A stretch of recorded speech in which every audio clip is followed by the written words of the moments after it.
Hi everyone, I'm Cheryl and welcome to the Sewing Room channel.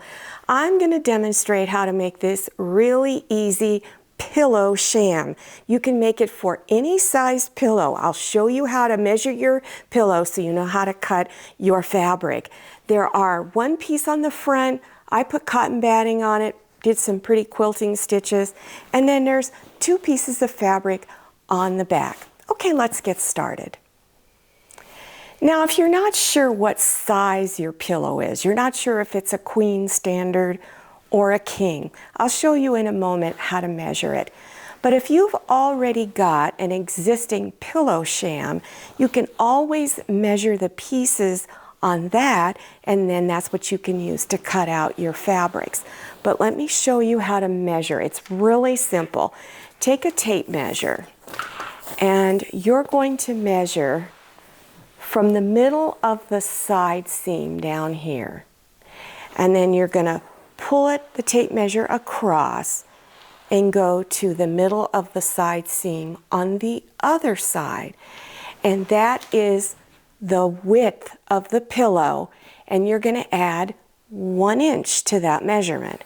The reason why you add 1 inch is you need some extra fabric in there to be used in your seams, because we're going to be using a 1/2 inch wide seam. Then go ahead and measure, going across the pillow, measure from the middle of the side all the way across to the middle of the other side. And then of course add 1 inch to that measurement. The largest piece of fabric that you'll cut is the one for the very front. Now you have an option of putting some interfacing or cotton batting or even fusible fleece on the back of that fabric. You don't need to do it on the pieces for the back. I chose cotton batting. That doesn't mean that's what you have to use. If you're going to use cotton batting, you need to do some quilting stitches. And you can see I used just a very basic serpentine stitch, and I did it on a diagonal. I went from corner to corner.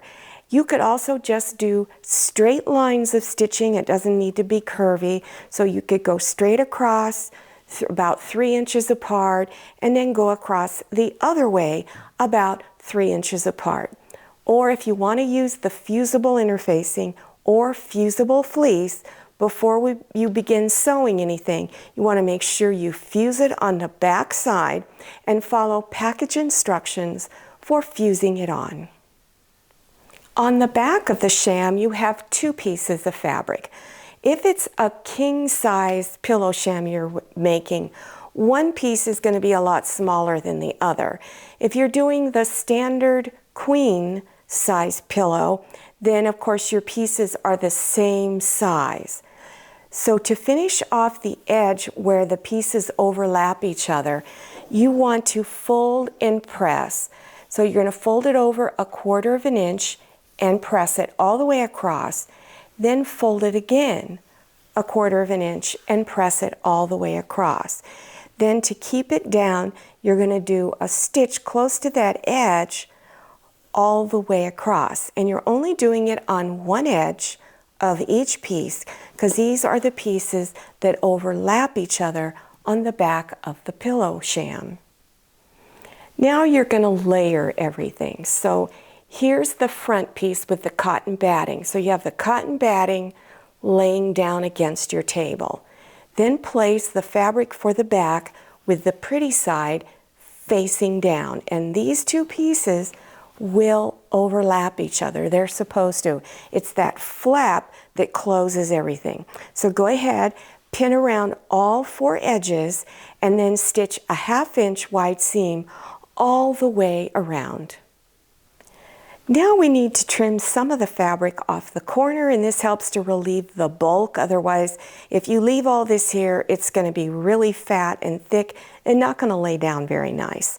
So I go across at an angle like this, and then also, whoops, let me get that off, then go across this way, and then this way. And again, you do it at all 4 corners. Once you're done with that, you're going to open it up and turn it front side out. Now reach inside the pillow sham and begin to poke your corners out. So go ahead and insert your pillow in and then take this flap and bring it over or under. And here it is, it's all done. These only take a few minutes to make. They're really simple.